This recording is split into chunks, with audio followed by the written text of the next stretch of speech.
Alright guys, welcome to TOBI TV channel. How now there, right? So guys, great things wouldn't stop happening in the Biafran struggle.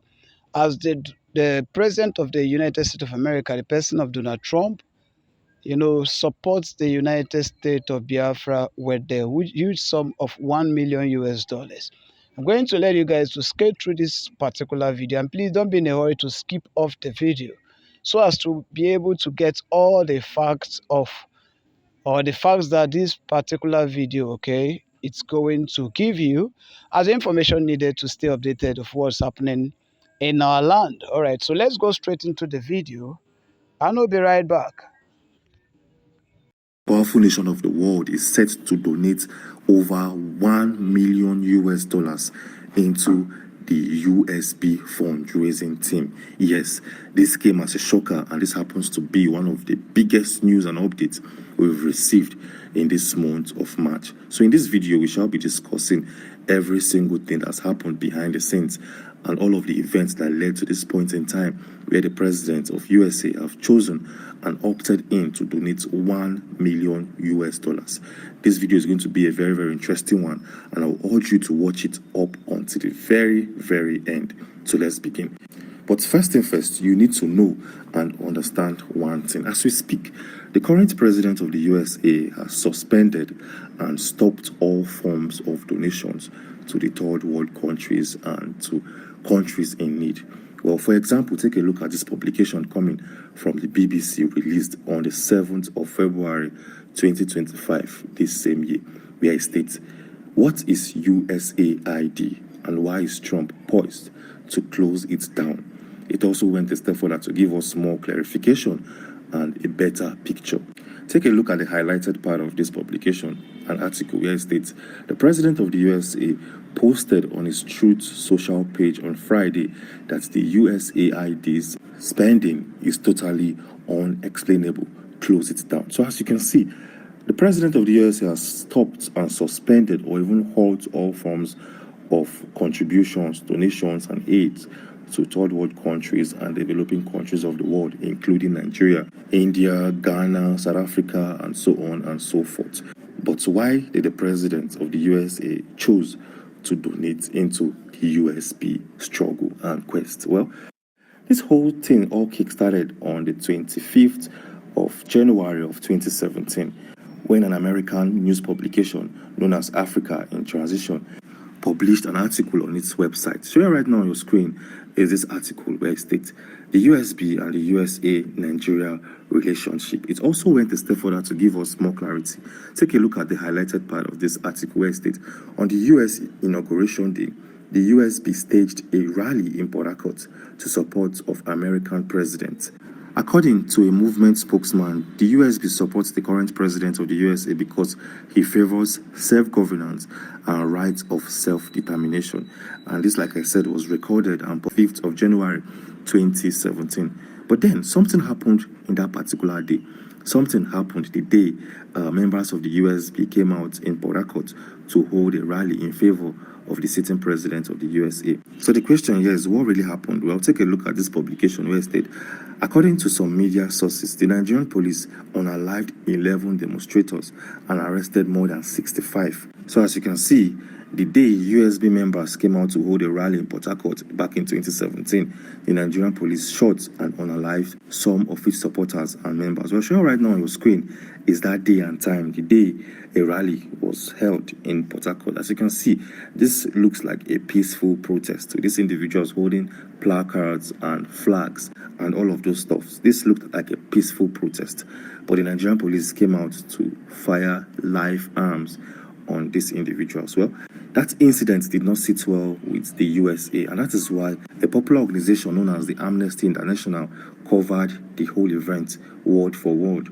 and covered the whole event picture frame by picture frame. Well, sure, right now on your screen is a publication released from Amnesty International where it states, "Bullets were raining everywhere, deadly repression of USB activists."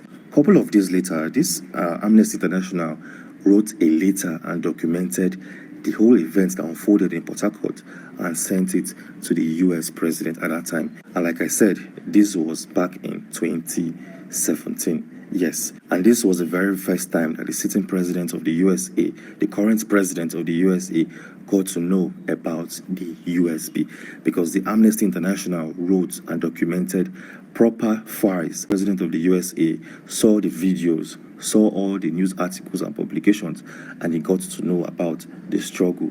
Well, moving on swiftly, around 2021, Trump left the office of the president of the USA and Biden took over that particular seat.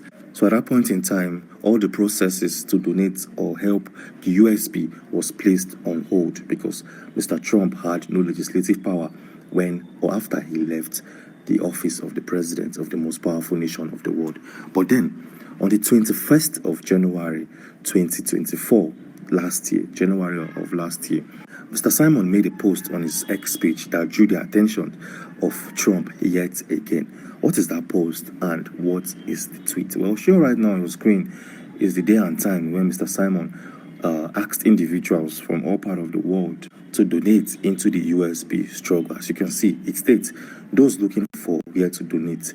You can actually send donations to two different websites. You can make your USB donation using any of the above link. And these are the exact words coming from Mr. Simon. And like I said, this got the attention of the sitting US president. And something happened behind the scenes. Mr. Simon, together with his team, were clearly instructed to make the donation link very seamless and easy to use. Because at some point, if you wanted to donate into the USB struggle, it was kind of very, very tricky and very, very stressful to do. So Mr. Simon was clearly instructed by the leaders in the USA to see, make your donation sites very easy to use and very, very seamless to use by any individual domiciled from any part of the world.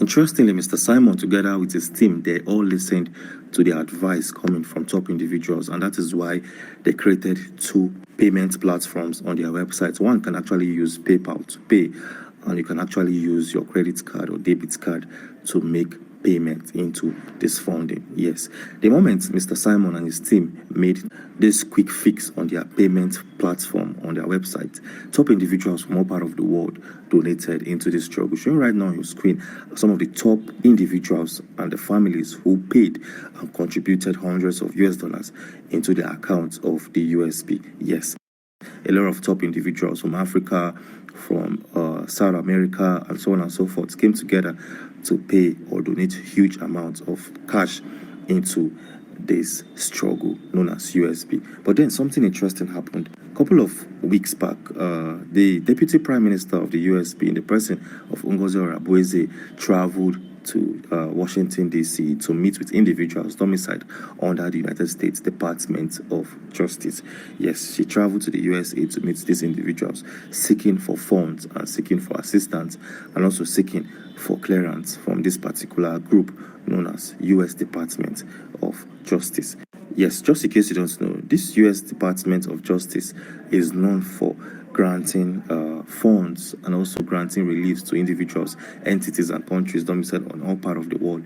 So Ngozi Orabueze meets with individuals in Washington, D.C., asking for funding, asking the U.S. government and its administrative bodies to actually help with funds, help with tangible amounts of funds to help with the USB struggle. And as we speak, the government domiciled in our country is set to donate over 1 million US dollars in total into the account and coffers of the USB. This happens to be a big one, and this definitely will change the trajectory of the USB government and its movement going forward, because 1 million US dollars is more than enough to see through the struggle of the USB. Anyways, kudos to the US government and individuals who spearheaded this contribution, and kudos to Ngozi Orabueze for pushing this into limelight. Anyways, the moment the US government will pay this 1 million US dollars into the accounts of the USB government, will definitely make a video coverage and a breaking news coverage to showcase and expose every single details within. So if you want to be among the very first individuals to get that video as soon as it drops, do well to subscribe to this channel and turn on post notifications so you can get notified whenever that video drops. Anyways, moving on swiftly. In our previous video, we noticed that the current president of Nigeria, in the person of Bola Ahmed Tinubu, has hijacked the accounts, the properties, and belongings of Mr. Simon. Yes. Just in case you don't know, Mr. Simon had two existing accounts, bank accounts domiciled with a particular bank in Nigeria. And as we speak, that account has been hijacked and overtaken by the government of Nigeria. In our previous video, we made a full coverage of that particular incident. Anyways, if you want to watch that video and get full updates and better understanding, do well to click on this